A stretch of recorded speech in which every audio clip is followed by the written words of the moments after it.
सगळे विचारतात की तुला इतकं डिशेस येतात कसे, तू कुठे क्लास लावला का? तर क्लास वगैरे मी असं कुठेच लावलेलं नाही.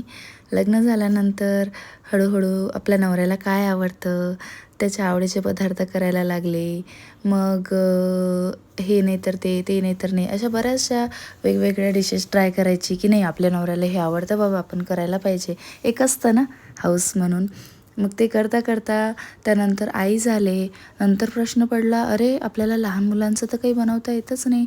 मग त्याला वेगवेगळ्या डिशेस लागणार. तो पण मला म्हणेल की आई तू हे बनव ते बनव.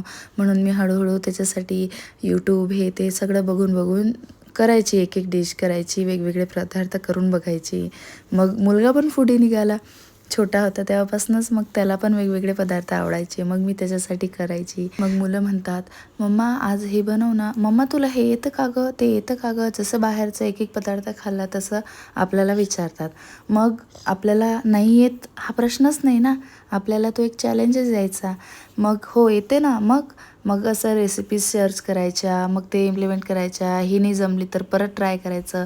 असं करता करता त्यात खूप इंटरेस्ट यायला लागला आणि बघता बघता खूप साऱ्या रेसिपीज यायला लागल्या. आणि मग विचार केला, अरे आपलं हेच काम आहे बनवून खाऊ घालण्याचं आहे, तर मग ॲज अ बिझनेस का नाही स्टार्ट करायचं बरं. तसंही बनवायला पण आवडतंच आणि बाकीच्यांना पण छान छान पदार्थ खाऊ घालता येतील, असं माझा प्लॅन झाला. आणि मग मी माझ्या बिझनेसची सुरुवात केली. आणि जेव्हा बिझनेस स्टार्ट केला तेव्हा कुठलाही पदार्थ बल्क क्वांटिटीमध्ये मागायचे. आणि बल्क क्वांटिटीमध्ये जेव्हा मागतात तेव्हा चॅलेंज येतो सगळ्या मेजरमेंटचा ना, सगळ्या क्वांटिटीचा. तर मग काय ते पण करून टाकलं.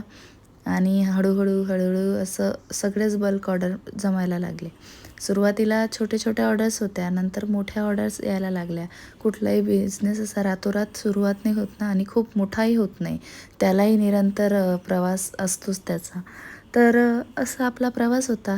त्यांनी हळूहळू का होईना सुरुवात करायला. आणि असं गरजेचंही नाही की तुम्हाला सर्वच पदार्थ आले पाहिजे. कुठलाही एक पदार्थ जरी आला ना, तो स्टार्ट करा, तो सेल करा. त्यात परफेक्शन, त्या सगळ्या गोष्टी आल्याच. आणि आज डिंक ड्रायफ्रूट लाडूंची ऑर्डर होती, काही क्रश लाडूंची ऑर्डर होती आणि मोमोज वगैरे असं काहीतरी. घरी पण मुलांसाठी बनवून ठेवते, डीप फ्रीज करून ठेवते. आणि ह्या सगळ्या गोष्टी तर चालूच राहतात माझ्या डेलीच्या क्लाउड किचनला. आणि हे चिरोटे बनवणं सुरू आहे.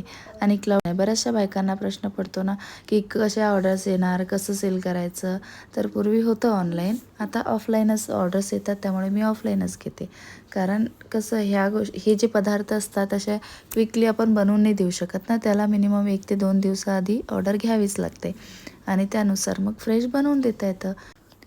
म्हणजे बनवणाऱ्याला पण वेळ मिळतो आणि खाणाऱ्याला पण फ्रेश मिळतं.